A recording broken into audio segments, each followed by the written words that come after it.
శ్రీ గురుభ్యో నమః. సంక్రాంతి అంటేనే సూర్యారాధనకు ప్రశస్తమైనటువంటి ఈ సంక్రాంతి రోజున మకర సంక్రమణం. సూర్యుడు మకర రాశిలోకి ప్రవేశిస్తూ ఉంటాడు. కాబట్టి అది విశిష్టమైనటువంటి కాలం. దక్షిణ అయనం నుంచి ఉత్తర అయనం వైపుగా సూర్యుడి పయనం సాగుతూ ఉంది. ఈ రోజు నుంచి ప్రారంభించి రథసప్తమి వరకు పూర్తిగా ఆ సూర్యుడు ఉత్తరాయణం వైపుకు వెళ్తాడు అని మనకు శాస్త్రం చెప్పేటువంటి మాట. కాబట్టి ఈ సమయంలో సూర్యారాధన ఎంత ఎక్కువ చేస్తే అంత అనుగ్రహం కలుగుతుంది. సూర్యునికి సంబంధించినటువంటి విశిష్టమైనటువంటి సమయము అని మనం చెప్పుకోవచ్చు. ముఖ్యంగా ఎవరైతే సంక్రాంతి రోజున 9 సార్లు ఆదిత్య హృదయాన్ని పారాయణ చేస్తూ సూర్యనారాయణునికి ఎర్రని అక్షతలను, ఎర్రని పూలను అంటే మందార పూలను, నీటిని రాగి చెంబుతో నీటిని సమర్పిస్తారో వారికి సమస్తమైనటువంటి రోగ నివారణ కలుగుతుంది, ఆరోగ్య సిద్ధి కలుగుతుంది. చాక్షుషి సంబంధం అంటే నేత్ర సంబంధమైన వ్యాధులు ఉన్న వాటిలా చేస్తే ఆ నేత్ర సంబంధమైనటువంటి రోగాలు తొలగిపోతాయి, సమస్త అనారోగ్యాలు కూడా తొలగిపోతాయి. ఆయన ఐశ్వర్య కారకుడు సూర్యుడు. సూర్యుడు అంటే ఒక ఆరోగ్య కారకుడు మాత్రమే కాదు, సకల ఐశ్వర్యములు కూడా ఆయన వలనే కలుగుతాయి. అభీష్ట సాధకుడు. మనం ఉత్సాహంగా పనిచేయాలి అంటే సూర్యానుగ్రహం మనకు కావాలి. సర్వదేవతా స్వరూపుడు కాబట్టి ఎవరైతే ఆ సూర్యునిలో ఇష్టదేవతను అంటే మీరు అమ్మవారిని ఆరాధించేవారైతే ఆ అమ్మవారిని సూర్యునిలో ధ్యానించాలి.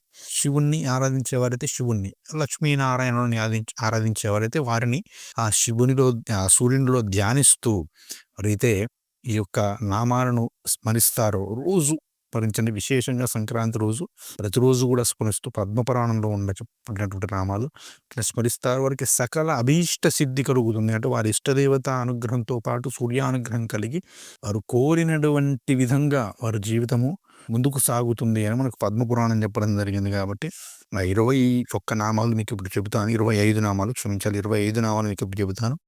ఒకసారి నమస్కరించి సూర్యనారాయణునికి అనుగ్రహాన్ని పొందండి. వికర్తనో వివస్వాంశ్చ మార్తాండో భాస్కరో రవిః లోక ప్రకాశక శ్రీమాన్ లోకచక్షుర్మహేశ్వరః లోకసాక్షి త్రిలోకేశః కర్తా హర్తా తమిస్రః తపనస్తాపనశ్చైవ శుచిః సప్తాశ్వవాహనః గభస్తిహస్తో బ్రహ్మా చ సర్వదేవ నమస్కృతః ఏకవింశతిరిత్యేష స్తవ ఇష్ట సదా రవే. ఇవి రవికి అంటే సూర్య భగవానునికి ఇష్టమైనటువంటి నామములట. వీటితో పూజించేవారు కూడా ఇష్టలవుతారు. సకల ఇష్టములు వారివి తీరుస్తాడు. ఇదే మనకు ఒక రహస్యం చెప్పబడింది తెలుసా అండి. ఆదిత్యాయ నమస్కారం ఏ దినే దినే జన్మాంతర సహస్రేషు దారిద్ర్యం నోపజాయతే. ప్రతిరోజు ఆదిత్యుణ్ణి భక్తిగా నమస్కరించేవారు, ఈ 25 నామాలతో పూజించేవారు తమకు రాబోయే వేల కొలది జన్మలలో కూడా దారిద్ర్యాన్ని పొందరట. అంటే సూర్యుడిని ఆరాధిస్తే గత జన్మలలో పాపాలు తొలగిపోతాయి, ఈ జన్మలలో దారిద్ర్యం ఉండదు.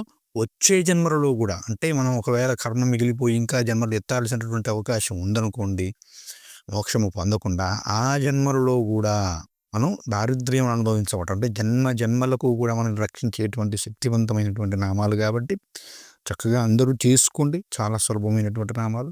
సూర్యానుగ్రహాన్ని, ఇష్టదేవతానుగ్రహాన్ని పొందండి. స్వస్తి.